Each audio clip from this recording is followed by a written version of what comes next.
The thunderous pounding on the Iron Wolves clubhouse door cut through the evening air like gunshots. Marcus Steele Rodriguez looked up from his beer, his weathered face creasing into a frown. In 20 years of leading the motorcycle club, he'd heard all kinds of knocks, angry, desperate, threatening. But this one was different. This one was small fists, frantic and afraid. He pulled open the heavy wooden door to find two children, no older than 8, their faces streaked with tears and dirt. The little girl clutched her brother's hand so tightly her knuckles were white. Both were trembling, their eyes wide with terror that no child should ever know. "Please," the girl whispered, her voice breaking. "He hurt our mum. He hurt her real bad." Marcus felt something twist in his chest. Behind him, the usual chatter of his brothers died away as they sensed the gravity of the moment. These weren't just any kids. These were Sarah Mitchell's twins, Emma and Jake. Sarah, the waitress at Murphy's diner, who always smiled when she served them coffee, who never looked at them with the fear most townspeople carried in their eyes. "Where is she?" Marcus asked, his voice gentler than most people had ever heard it. "At home," Jake managed between sobs. "Derek came back. Mom said if anything bad happened, we should come here. She said you were good people." The words hit Marcus like a physical blow. Sarah Mitchell, barely 5 feet tall and sweet as summer rain, had sent her children to a motorcycle club for protection. That told him everything he needed to know about how desperate things had become. "Tommy, get the bikes ready," Marcus called over his shoulder, never taking his eyes off the frightened children. "We ride now." Sarah Mitchell had never planned on becoming a single mother in a small town where whispers followed her like shadows. 3 years ago, she'd fled to Millbrook with her twins, running from Derek's fists and his promises that things would get better. The bruises had healed, but the fear never quite left her eyes. Murphy's diner became her sanctuary, a place where she could work double shifts and still be home when the school bus dropped off Emma and Jake. The tips weren't much, but they were honest money, earned with genuine smiles and coffee refills that came with a side of kindness. The Iron Wolves had been coming to Murphy's for years, their leather cuts and rumbling Harleys making most customers nervous. But Sarah saw something different in their eyes. Respect. They said please and thank you, left generous tips, and never once made her feel unsafe. When other patrons whispered about those dangerous bikers, Sarah quietly defended them. Marcus, their president, had kind eyes beneath his intimidating exterior. He'd noticed the fading bruises on her wrists during her first week, the way she flinched when men raised their voices. He never asked questions, but he made sure his brothers knew she was under their protection, whether she realized it or not. The divorce papers had been finalized, while Derek served 18 months for assault. Not against her, but against a man in a bar fight. Sarah had hoped those papers would be her freedom, that Derek would move on and forget about them. She should have known better. Men like Derek never let go easily. When the collect calls from prison started coming, Sarah changed her number. When the letters arrived, she burned them unread, but she couldn't burn away the growing dread that Derek's release date was approaching, or the nightmares that reminded her why she'd run in the first place.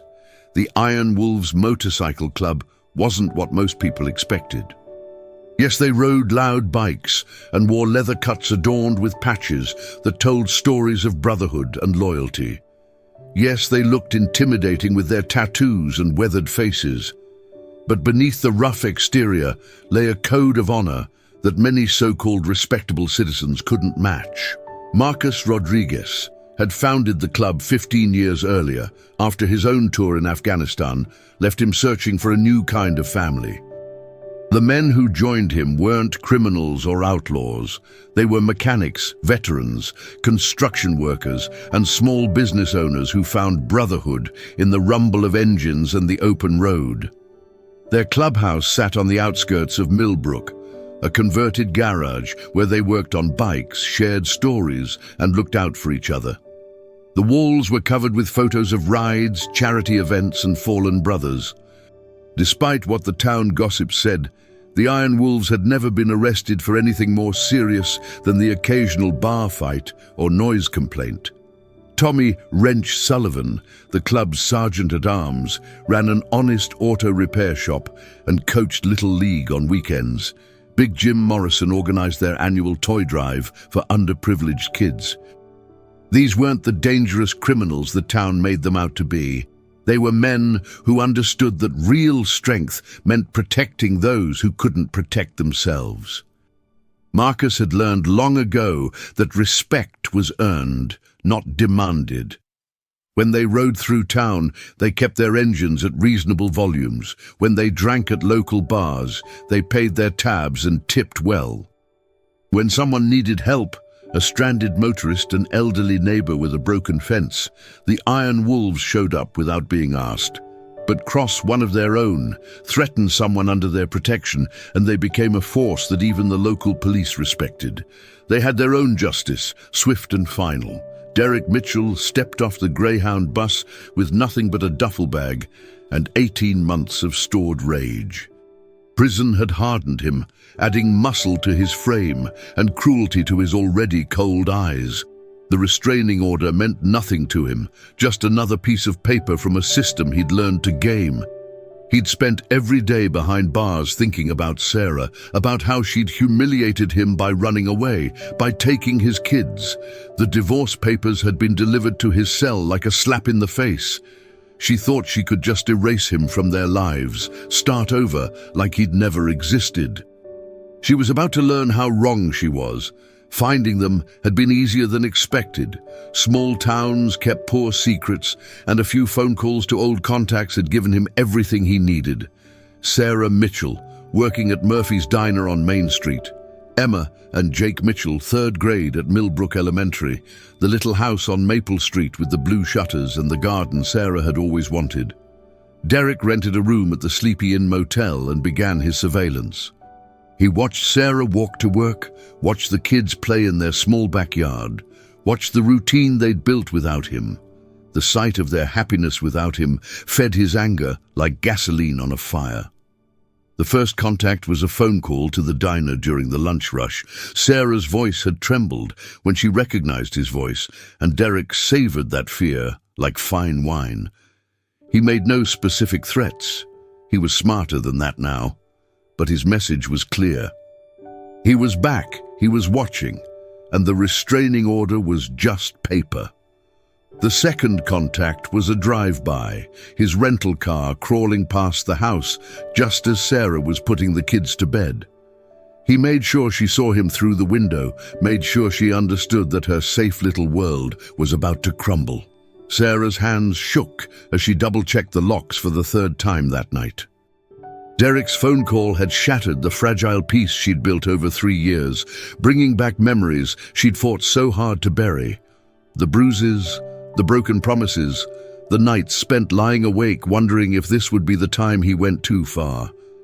She'd called the police after spotting his car outside the house, but Officer Martinez had been apologetic and honest. Unless Derek violated the restraining order directly, there wasn't much they could do. Driving on a public street wasn't a crime, even if his intentions were clear as daylight. "Mom, why are you crying?" Emma's small voice from the doorway made Sarah quickly wipe her eyes.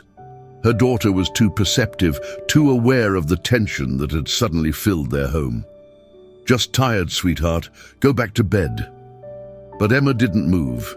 At 8 years old, she remembered enough about Derek to understand why her mother was scared. She remembered the shouting, the way her mother would send them to their room when Derek's voice got loud, the bruises her mother tried to hide with makeup. "Is he coming back?" Emma whispered. Sarah knelt down and pulled her daughter close, breathing in the scent of strawberry shampoo and childhood innocence. She wanted to lie, to protect Emma from the fear that was eating her alive, but her daughter deserved honesty. "I don't know, baby."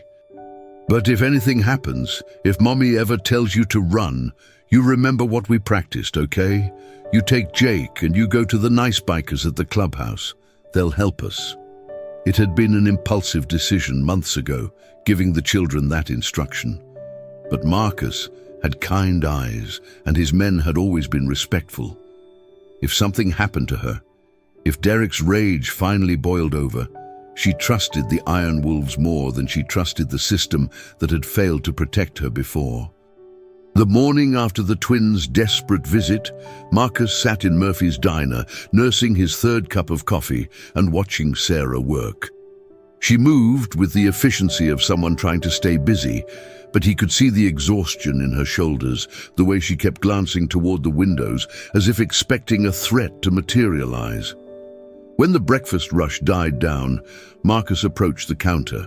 Sarah's smile was automatic but fragile, like glass held together by sheer will. "Coffee's fresh," she offered, but her voice carried a tremor that hadn't been there a week ago. "Sarah." Marcus kept his voice low, gentle. "The kids came to see us last night." Her coffee pot nearly slipped from her hands. She set it down carefully, her knuckles white against the handle. "They weren't supposed to. I told them only if something bad happened," Marcus finished. "They said Derek hurt you." Sarah's eyes darted around the diner, checking for listening ears. The few remaining customers were absorbed in their newspapers and breakfast plates, but she still lowered her voice to barely above a whisper. "He's back. He's been calling, driving by the house. The police say they can't do anything unless he actually violates the restraining order." Her laugh was bitter. "Like a piece of paper ever stopped him before?" Marcus felt the familiar burn of anger in his chest, the same rage that had gotten him through 3 tours overseas. But this was different. This wasn't about enemy combatants or military objectives. This was about a woman who'd shown his brothers kindness when the rest of the town crossed the street to avoid them. "You don't have to face this alone," he said simply. Sarah looked up at him, really looked, and saw something that made her shoulders relax for the first time in days. "Why would you help me? People in this town think you're dangerous." Marcus smiled, and for a moment, the intimidating biker president disappeared, replaced by a man who understood what it meant to protect family. "Maybe we are dangerous, but only to people who hurt innocent folks." The Iron Wolves clubhouse buzzed with quiet intensity as Marcus laid out the situation to his brothers. 12 men sat around the scarred wooden table, their faces grim as they listened to the details of Derek Mitchell's return and his escalating harassment of Sarah and her children. "So, what are we talking about here?" Tommy asked, his mechanic's hands folded on the table. "Protection detail, intimidation, what's the play?" Marcus had been thinking about that question all morning. They couldn't just beat Derek senseless. That would bring the law down on them and potentially make things worse for Sarah. But they couldn't stand by and watch a woman and children live in terror either.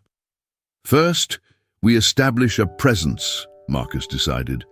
"Rotating shifts watching the house and the diner, visible but not threatening to anyone except Derek. Let him know Sarah's not alone anymore." Big Jim nodded approvingly. "I can take morning shifts at the diner. Love their pancakes anyway." "Second, we have a conversation with Derek, polite but clear. Explain the situation from our perspective."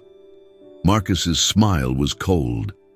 Sometimes people just need the right motivation to make better choices. "And if he doesn't listen?" asked Diesel, the club's youngest member. "Then we escalate appropriately," Marcus replied, "but we do this smart. No unnecessary violence, nothing that gives the cops an excuse to come after us. We protect Sarah and those kids, but we do it right."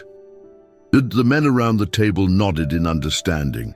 They'd all been in situations where violence was necessary, but they'd also learned that the threat of violence was often more effective than violence itself. A man like Derek was a bully, and bullies typically back down when faced with superior force. "What about the kids?" Tommy asked. "They're scared out of their minds." "We make sure they know they're safe," Marcus said.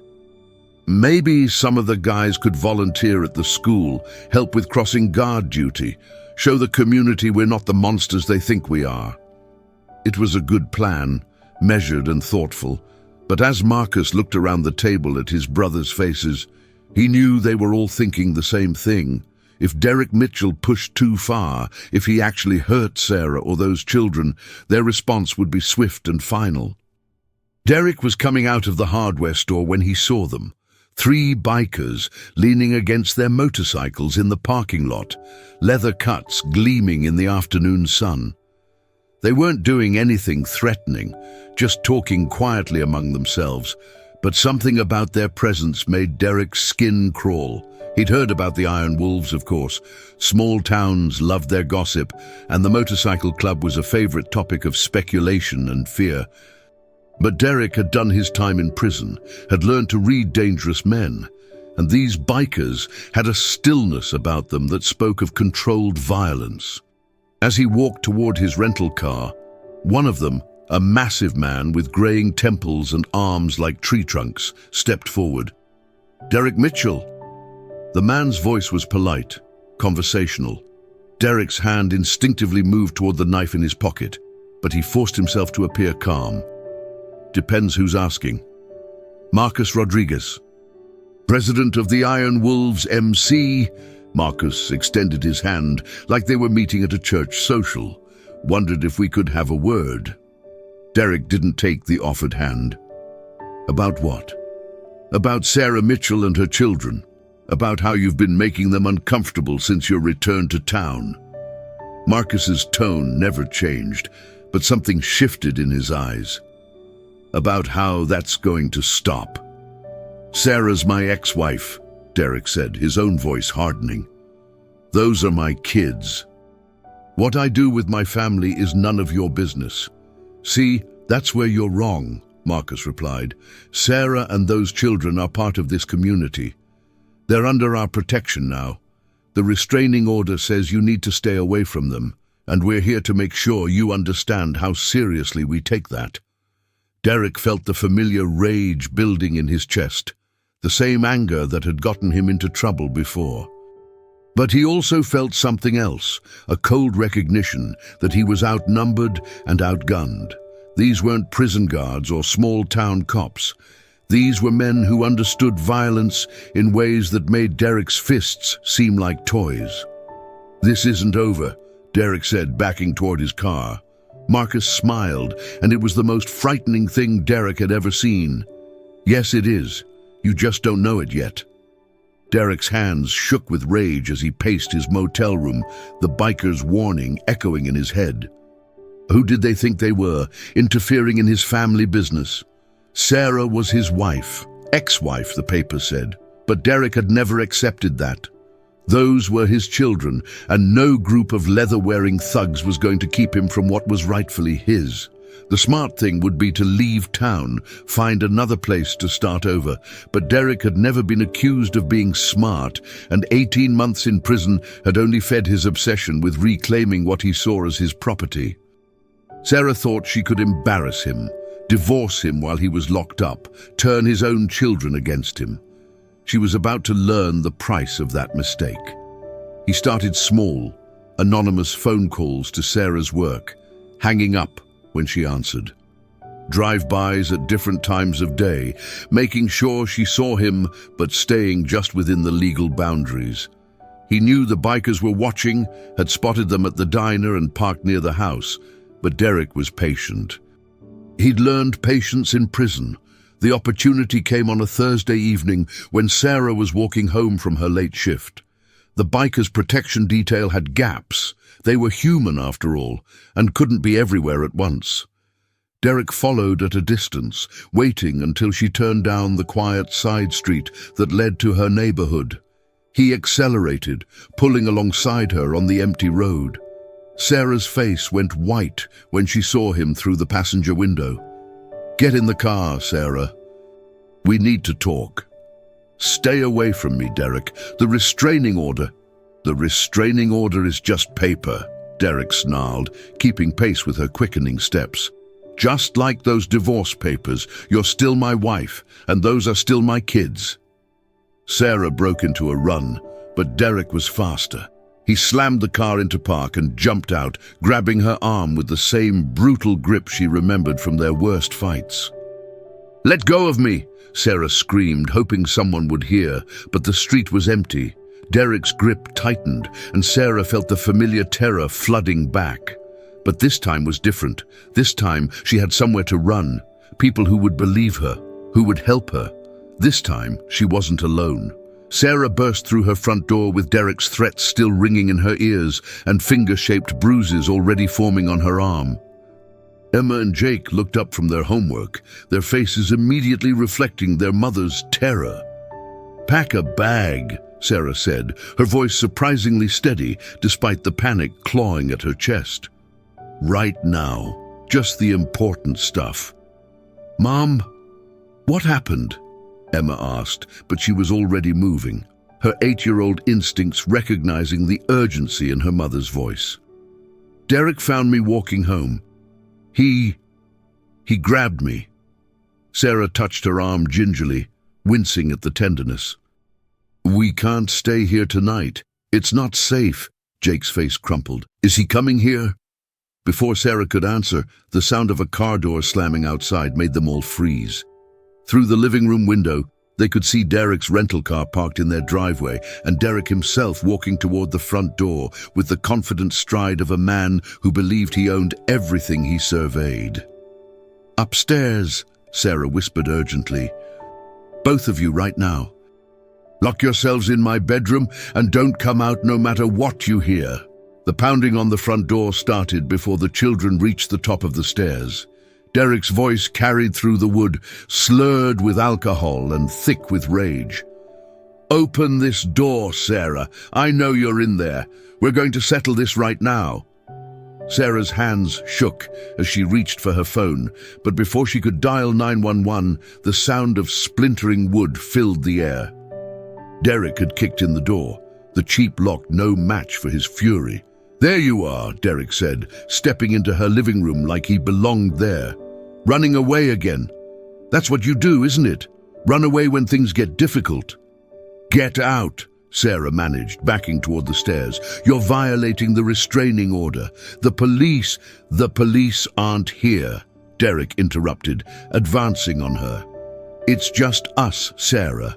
Just family. The way it should be." Upstairs, Emma and Jake huddled together in their mother's bedroom, listening to the terrifying voices below. Emma remembered her mother's instructions, remembered the plan they'd practiced, but hoped they'd never need. "We have to go," Emma whispered to her brother. "We have to get help." Jake nodded, tears streaming down his face. Together they crept to the bedroom window that faced the backyard, the same window their mother had shown them months ago as an emergency exit. The old oak tree's branches came close enough to the house that a brave child could climb down. As Derek's voice grew louder and more threatening downstairs, the twins made their escape, dropping from the tree and running through the darkness toward the only place their mother had told them they'd be safe. The Iron Wolves Clubhouse erupted into controlled chaos the moment Emma and Jake stumbled through the door, their faces streaked with tears and their small bodies shaking with exhaustion and terror. Marcus took one look at the children and knew that Derek Mitchell had finally crossed the line from harassment into violence. "He broke down the door," Emma sobbed, clinging to Marcus's leather cut like a lifeline. "He was yelling at Mum, and she told us to run." Marcus felt something cold and deadly settle in his chest. He'd given Derek a warning, had hoped the man would be smart enough to heed it. But bullies like Derek only understood one language, and it was time for the Iron Wolves to speak it fluently. "Tommy, call 911. Tell them there's a domestic violence situation at Sarah Mitchell's house on Maple Street." Marcus's voice was calm, but his brothers could hear the steel beneath it. "Big Jim, you and Diesel take the kids to the back room." Keep them safe." "What about Sarah?" Jake asked, his small voice breaking. Marcus knelt down to the boy's eye level, his weathered face gentle despite the rage burning in his eyes. "We're going to bring your mom home safe. I promise you that." Within minutes, 8 iron wolves were mounted on their Harleys, the rumble of their engines cutting through the night air like thunder. They rode in tight formation, Marcus leading, their headlights carving through the darkness as they headed toward Maple Street. Marcus had called in favors, had made sure Officer Martinez would be the responding unit. Martinez was a good cop, one of the few in town who didn't automatically assume the worst about the motorcycle club. He'd understand what needed to happen, would give them the space to handle Derek their way. As they turned onto Maple Street, they could see the broken front door hanging open, could hear Derek's voice carrying into the night. Sarah's voice was quieter, pleading, the sound of a woman trying to de-escalate a situation that had already spiraled beyond control. Marcus raised his fist, and 8 engines cut to idle. In the sudden silence, Derek's threats became crystal clear, along with the sound of something breaking inside the house. "Time to end this," Marcus said quietly, and his brothers nodded in grim agreement. Derek Mitchell was about to learn what happened when you threatened someone under the protection of the Iron Wolves. Derek's hand was raised to strike Sarah when the rumble of motorcycle engines filled the night air outside. Through the broken doorway, the glow of headlights cut through the darkness like searchlights, and Derek felt his blood turn to ice water.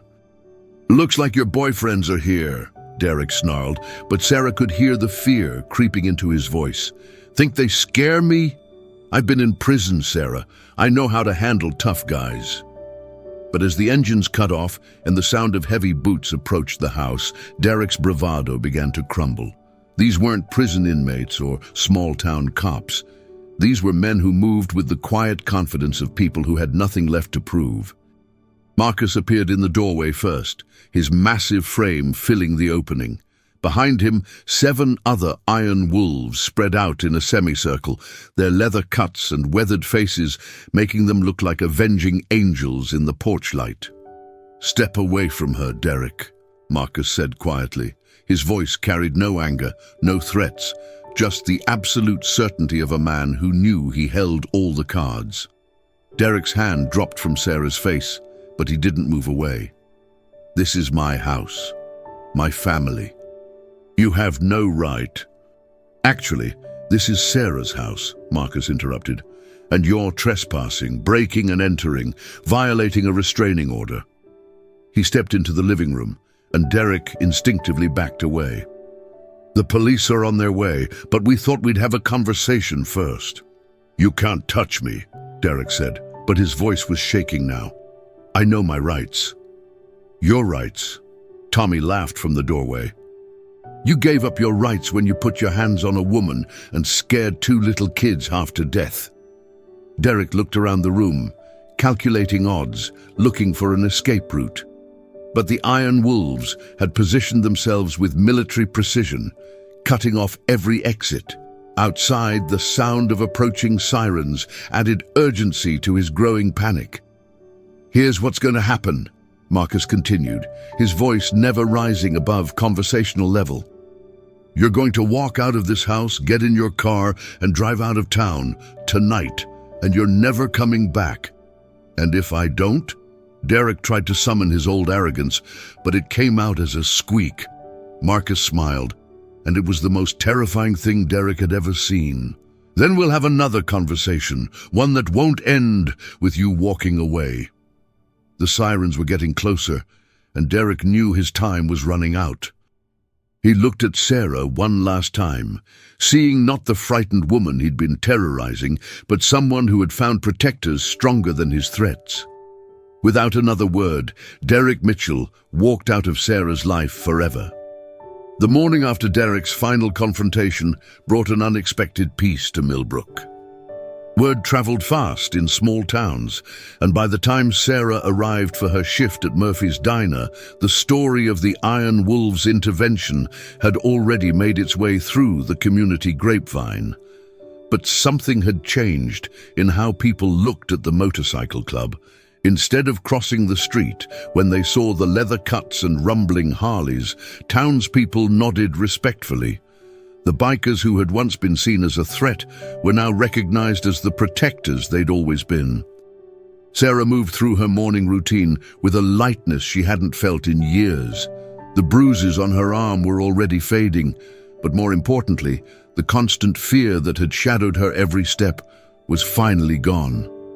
Derek was in county lockup, facing charges for breaking and entering, violating the restraining order and domestic violence. His parole had been revoked, and he was looking at serious time. "Coffee?" Sarah asked as Marcus slid into his usual booth, but her smile was different now, genuine warmth instead of polite professionalism. "Please," Marcus replied, studying her face. "How are you holding up?" "Better than I have in 3 years," Sarah admitted, pouring his coffee with steady hands. The kids slept through the night for the first time since Derek came back. Emma actually smiled at breakfast. Marcus nodded, understanding the significance of those small victories. "What will you do now?" Sarah looked around the diner, at the life she'd built in this small town, at the community that had finally embraced her and her children. "Stay, I think. This is home now. Real home." The bell above the diner door chimed, and Tommy walked in with Emma and Jake flanking him like small bodyguards.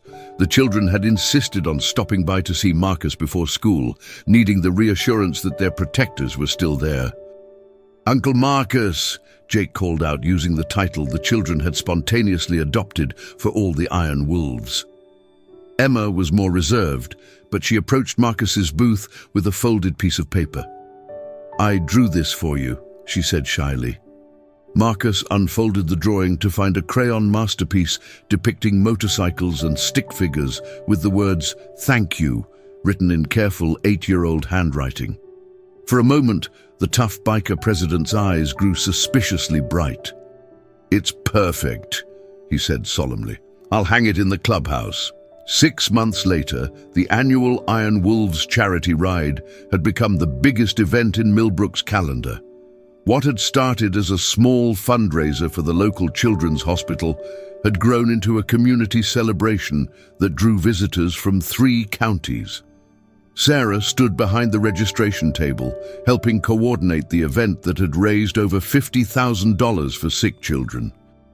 Emma and Jake darted between the motorcycles, no longer afraid of the rumbling engines and intimidating riders, but treating the Iron Wolves like the beloved uncles they'd become. "Hard to believe this is the same town that used to cross the street when they saw us coming," Tommy observed, watching a group of local families admiring the pristine Harleys lined up for the ride. Marcus nodded, adjusting the small framed drawing that now hung in a place of honor on his bike's windshield. Emma's crayon masterpiece had become his most prized possession, a reminder that sometimes the most important battles weren't fought on foreign soil or in back alleys, but in suburban living rooms where innocent people needed protection. "Daddy Marcus, are you ready?" Emma called out, using the name that had evolved naturally over the months. She wore a tiny leather vest that Big Jim had crafted for her, complete with a patch that read, "Iron Wolves Princess." "Almost, sweetheart," Marcus replied, his heart swelling with an emotion he'd never expected to feel. These children had given him something he hadn't known he was missing, a family that went beyond brotherhood, a purpose that transcended the open road. Sarah approached, carrying a thermos of coffee for the road. "Thank you," she said quietly, the same words she'd spoken every day for 6 months, but they never lost their meaning. "Thank you," Marcus replied, meaning it just as deeply. "You gave us something too, you know. You showed us what we were really meant to protect." As the Iron Wolves fired up their engines for the charity ride, the sound no longer represented danger or rebellion to the people of Millbrook. It represented protection, community, and the unbreakable bonds that form when good people stand together against the darkness. Emma and Jake waved from the sidewalk as their extended family rode out, knowing with absolute certainty that they were safe, loved, and protected by the most unlikely heroes a small town had ever known. The Iron Wolves had found their true calling, and it had nothing to do with the open road and everything to do with the family that had knocked on their door one desperate night, crying for help that they were honored to provide.